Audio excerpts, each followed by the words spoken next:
All right, guys. Ryan Dunford here. This is the volume 2 of Tech Talk Thursday. I'm going to pre-record this one and then just run it live tomorrow. I got some family stuff coming up tomorrow that I have to take care of. But I still want to get this information out. So tonight we're going to briefly cover the topic of for the 8X, 8XE 2.0, the aluminum rear hub option part. As always, if you got questions or anything, make sure you put them in and as a comment. I'll try to go back after the fact and make sure all those get answered. Also, always feel free to reach out to me on Messenger or whatnot. So our aluminum rear hub, I took one off of one of my cars here, is an option part that we sell for the 8X, 8XE 2.0. It's TLR 344053. The part comes with 2 aluminum bases. As you can see, 4 of these plates, 2 for each side, and then the 2 screws that are needed for each side, and then the 2 nuts that are needed for each side. So total of 4 nuts, total of 4 screws, 4 plates, 2 bases. Came up in a post. So just wanted to go through what's included in that bag.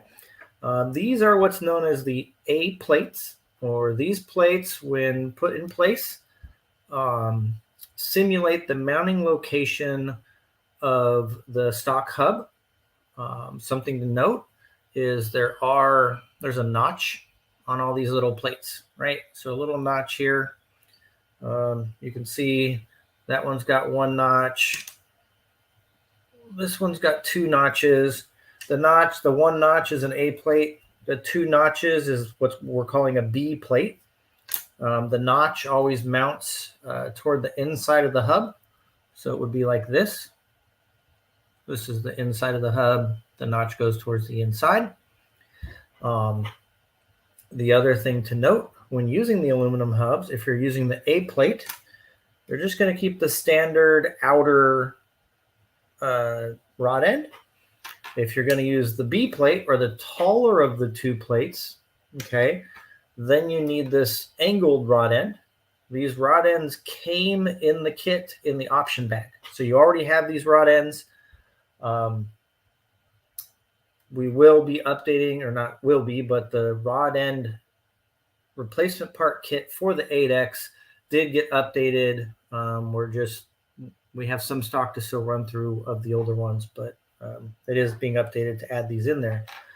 But basically, the aluminum rear hub, obviously one of the biggest benefits is it's strong. It's going to be much stronger than the composite hub. It still uses the same inserts that move up and down. So you can still do the 5 different heights, 0 through 4. And then it does have, obviously, an aluminum base, carbon fiber top. So we're trying to keep the weight down as much as possible. At least the weight's lower. Carbon fiber plates are up. No need for those to be aluminum.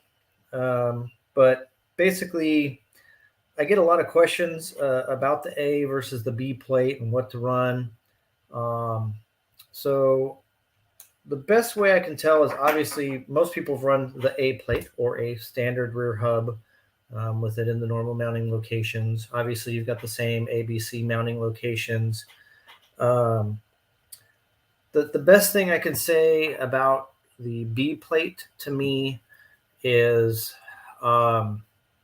it tends to rotate, not necessarily more, but rotate better entering a corner. Mid and exit corner, it has a lot more mechanical support. Also, high speed, it produces a lot more mechanical support, and thus more exit grip, more grip through high speed corners, more grip in off camber corners, things like that, because it's more mechanically supported. One thing to note is, even though this is taller, most of us do tend to still run the middle hole on the inside, or the 3 hole. But definitely something to try the 2 different plates, figure out what works best for you where you're at.